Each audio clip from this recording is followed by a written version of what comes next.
Hello, and thank you for tuning in. You're watching the Dr. Sheila Show, where we believe that your thoughts become your reality. We have an amazing show ahead of us for today. I'd like to welcome my guest for today. His name is Dr. Nwokoji. Dr. Nwokoji, welcome to the show. Thank you for inviting me. Thank you. I want to talk about you. I want you to tell us who you are and what it is that you do. My name is Dr. Nwokoji. I'm a father. I'm a husband. I'm a professor of criminal justice. And presently, I run an organization in College Park. It's called the Place of Joy Ministries, where we help ex-offenders. Wow. Yes, and I have a PhD in criminal justice, and I've produced a lot of graduates, most of them in different parts of the world, empowering the communities.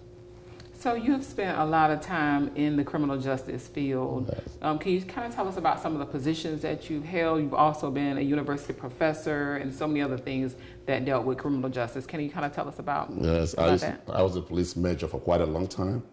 I've worked in corrections. Oh, wow. I worked in the juvenile justice system for so many years. I've taught criminal justice at many universities. I've been a dean of a university. And you know, we've touched lives out there. Right, so a very long, positive career. Yeah. Let me ask you, though, with everything that you have done, you perhaps, like all of us, have faced some challenges in your life. Yes. Can you kind of tell us about some of what those challenges may have been and how you were able to overcome those challenges? An immigrant. Being an immigrant is a challenge, coming to a different culture. Where are you from? I'm originally from Nigeria. You know, that's a different, coming out here is quite different. Academics is different, lifestyle is different, that's a challenge. Right. And, but it took discipline, it took commitment, and I refuse to give up. I don't take no for an answer. That's wonderful. Well, what we're going to talk about today, and I do appreciate you explaining, you know, your background and some of the challenges that you face. Today, what we're going to talk about is community policing and what role we play in that. How can we get involved and what's our role in that? So from your experience and the challenges that you face, there may be some people who are watching right now and they want to know a little bit more about some of those challenges. Like, say, for instance, when you came here as an immigrant, like what were some of the challenges? Did you face any challenges, like maybe from cultural differences or language differences? Did you have any of those challenges as well? Quite a lot of challenges. I can write a book on that. Even with the police. Right. We're about to discuss those things. If you don't understand the demographics of the people you're dealing with, that's a problem. Quite a times I was pulled over, and the police officer didn't even understand how to deal with me. So that's a challenge. And it was by his favor, you know, that I escaped being locked up out of ignorance from the part of the police house. So it could be cultural challenge, right. It could be academic challenge, it could be lifestyle, it could be even the food. Right, even the food. Even the food. Yes. So academics, cultural, language, food, everything is pretty much different. Pretty much it's an immigrant. Right. The life of an immigrant is an exciting journey. So I think sometimes we may take that, you know, for granted that, you know, if we've been here, like I've been here my entire life. I mean, I've visited, you know, quite a few other countries, but I've not lived anywhere else. So it would obviously be very difficult for me if you took me right now and put me in another country. So I think sometimes we may take that for granted. We don't quite understand the challenges that people face when they come to, you know, America or any other country that they have not lived in before. So I am so happy that you are tuned in today. As I stated before, we're going to talk about community policing and how you get involved. What role do you play? I appreciate you tuning in to the Dr. Sheila Show, where we believe that your thoughts become your reality. Stay tuned.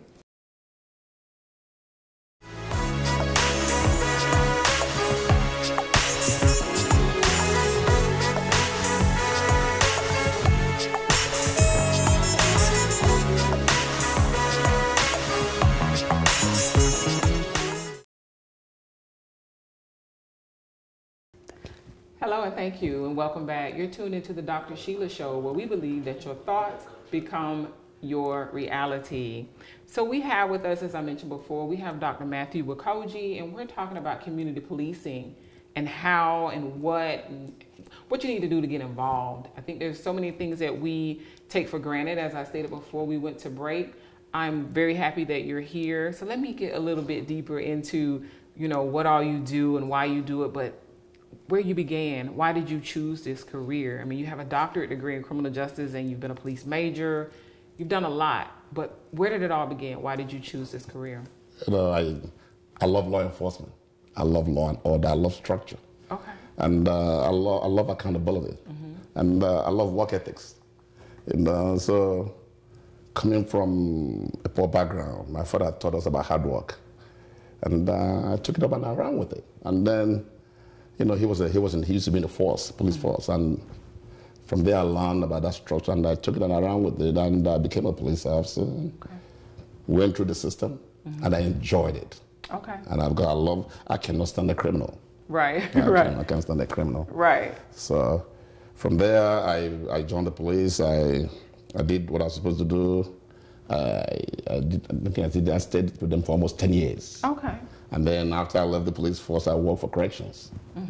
For corrections where it's quite different. There's a difference between policing and corrections. In corrections, you have to deal with inmates. Okay. Okay, I did that one, and after that, and then I finished a master's in criminal justice and did a PhD, and then I went into teaching. Wow. So it's been from one thing to the other. And presently, we are helping ex-offenders. Okay. When they come out, we help them get jobs. Through your nonprofit. Get employment. And then, that's what we do now. Okay. So basically, it went back for a very long time because your father was involved and you started out, as a police officer and then you moved into corrections. So it's different. I'm glad that you made that point because sometimes people may not really understand that there is a difference because you're dealing with the inmates as opposed to policing, maybe, pulling somebody over for a traffic ticket and so on and so forth. So when we talk about community policing, what exactly does that mean? Because someone may be watching it, it may not understand what that exactly means. When we talk about community policing, we're talking about the relationship between the police and the community. Okay. And it's very vital. Very vital. Very vital. Most of the tragedies you see now with all these killings and loss of lives, there's a disconnection between the community and the police. A disconnect. Why do you think that disconnect is? One is lack of trust. Two is lack of education. The community has to be educated. It has to start from the family, where we teach young people about respect, about authority. The leaders in the community have to get involved. Ambassadors, our pastors have to educate our community on what respect is, what is authority. And so when we get into that, so that and teach them so that when you meet a police officer, you understand he represents authority. Right. And then know there's a way you approach the police officer. We understand there are some people that come to the police with bias. Right. We understand that. Right. But when you understand basic concepts like respect, like authority, like family, it goes a long way to reduce loss of lives. Right. Certain lives can be saved. Right. So these are the basic things we have to educate our community about. Okay. Those fundamental things. So let me ask you this question because it's been, kind of portrayed quite a bit in the media where the individual is respecting, authority and, being very respectful and showing their ID and all of that. But then, unfortunately, sometimes bad things happen. So we understand that definitely as citizens, we need to be involved and we need to make sure that we're respectful of authority and all of that. But do you also feel that on the side of the police, we can perhaps provide some more training and education as well? Good. There are factors that impact the criminal justice system. One is race. Two is gender. Okay. Three is politics. Four is economics. The police need education.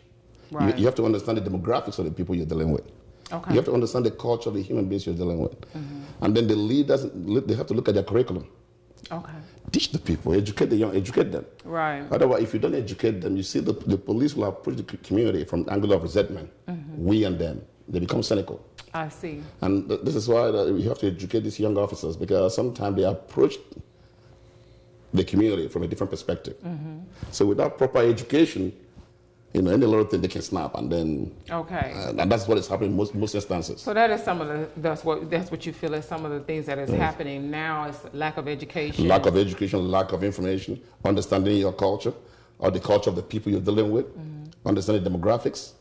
There are certain basic concepts There has to be mutual respect. There has to be teamwork. There has to be admiration for the people you're dealing with. Right. On both sides. On both sides. Correct. Yes. Those are excellent points that you make, because I think that, definitely as a community, as citizens, we have to be educated. And of course, we have to make sure that we are respectful of police and anybody that we come in contact with, whether or not it's police or not. But then I think also, as you indicated, it goes both ways. It's a two-way street here. So It's very important that police as well are trained and educated. I'm very glad that you're here. We're going to continue our conversation with Dr. Matthew Nwokoji, and we're talking today about community policing. You are tuned in to the Dr. Sheila Show, where we believe that your thoughts become your reality. Stay tuned.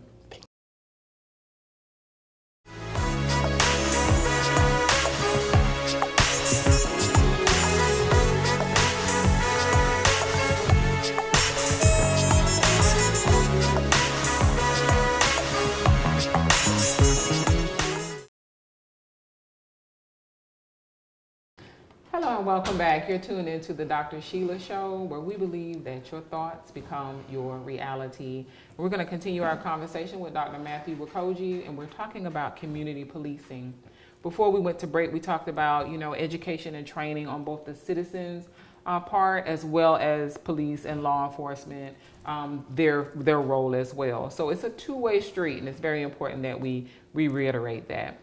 You have so much experience. I think one thing that we would like to talk about, of course, because I have a mental health background, and we see it quite often in the media where police are interacting with individuals who have mental illnesses, and it doesn't quite go so well. So what are some suggestions that you would give for them when they are encountering individuals with mental illness? How can we have better relations?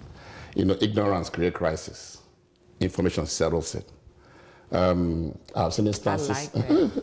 I've seen instances where people have been killed by police officers due to ignorance. Right. You think that somebody that has a mental case is being overly aggressive. Right. But this is why we need to educate them on communication skills. We definitely have to teach them. Teach them about what to look for in terms of the signs. Right. The symptoms, what to look for.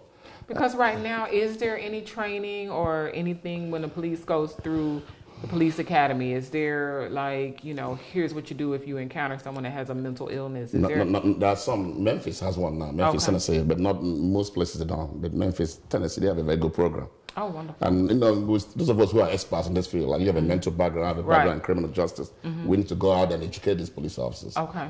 Even in corrections. Right. I remember when I used to work in corrections, we didn't know what to do with inmates that had mental issues. Oh, wow. All we did was quarantine them and put them in a place, and then give them medication. Give them medication to just kind of keep them sedated. That's it. Right. Wow. We need to go out there. Right. One more time. And empower the community. So let me ask you, I'm glad that you mentioned the community, because you have a nonprofit organization. Tell us again a little bit more about it and how the community can get involved if they want to get involved with a nonprofit organization, because you said it's for ex-offenders. It's for ex-offenders. Like I tell people, we've been empowered to empower others. It's not about me. Right.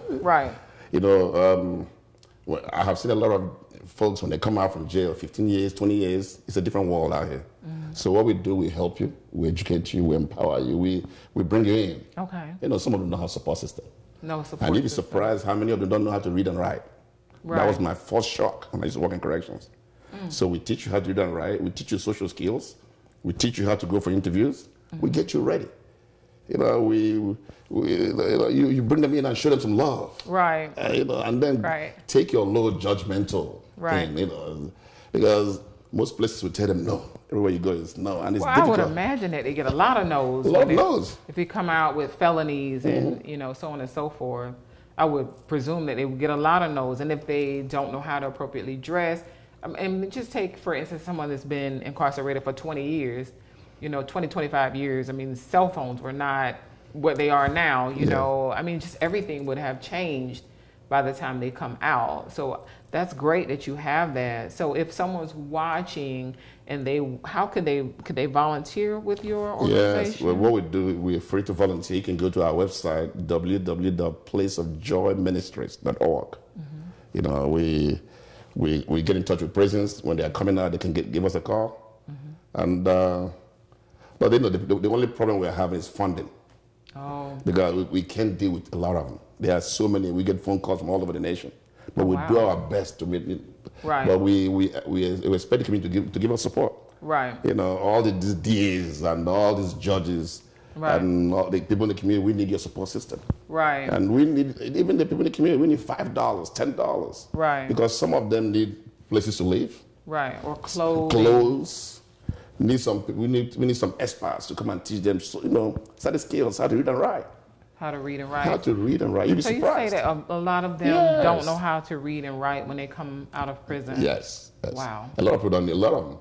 Typing skills. Typing skills. Computer skills and all Computer that. skills. What we take for granted. What we take, yeah. When I used to work in corrections, the first shock that I had was, you know, one of them said, Officer Nwokoji, you know, they don't know how to say Nwokoji. Right. I said, okay, say it the way you want to say it. You know, can you help me write a letter to my girlfriend? That was a shock. And then what I used to do was, instead of, you know, locking you back up, I asked you to go get a GED. Right. So there's so many ways that we can touch these lives. Right. We didn't get all these degrees and all these positions just for you and myself. Right, just for you to have. Just to empower others. Exactly. You know, and as an immigrant, listen, I've been blessed. I've been empowered in this nation. So all the things that you have experienced and encountered personally and, you know, professionally, you have accomplished, you know, your goals. So now you want to give back to the community. That's life. The reason why you have created a nonprofit is to give back to the community as well. Yes, ma'am. So through your nonprofit, you want to work with, where you are working with ex-offenders. To make sure, because we have this recidivism, you know, rate where they come out and they get all these no's and then they repeat and they go back in. So perhaps I'm glad that you have what you have and what you're doing, because perhaps if we teach them the skills that they need and we set them up for success, then we won't set them up for failure. That's right. You reduce that revolving door. And you empower families. You know, it's easy for her to give your judgment. Right. But I tell a young police officer, not when you destroy one gentleman or one lady, you destroy a generation. A generation. Destroy a generation. So we are there trying to help them, give them hope, and say, look, listen, it's not over till you say it's over. Right. You don't know how many no's I had. People say, man, what's your name? You can't even write your name. Where are you from? All that garbage. Right. But, you know, we teach them to believe in yourself. Once it's about believing the way you think. We empower your thinking. We empower your believing. That's right. And, you know, right thinking, right believing is right living. So once we change the way to think, that you went to jail, you've paid the dues, man. Come on. You served your time. You can still make it out here. Right. Right. Come on out. Come on. Yes. Yes. Get involved in the community and do some very positive things. So tell us this, you know, give us your contact information, and as well tell us about some of the projects that you are working on, or some of the things that you may be doing in the community as well. Right now we have a program going on where from time to time we get all of them. Those of them that are looking for jobs, we get them involved. We open doors for them. Those of them that are looking for places to get clothes, we help them. And, you know, sit down with them and give them hope.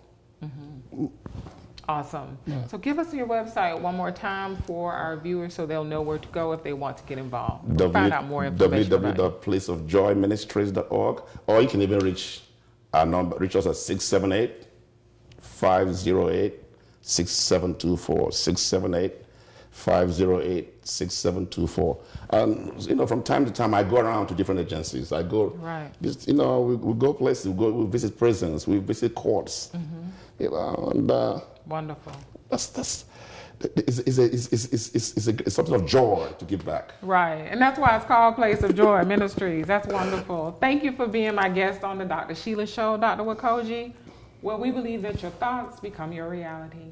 Thank you. Thank you very much. Thanks for inviting me. Of course.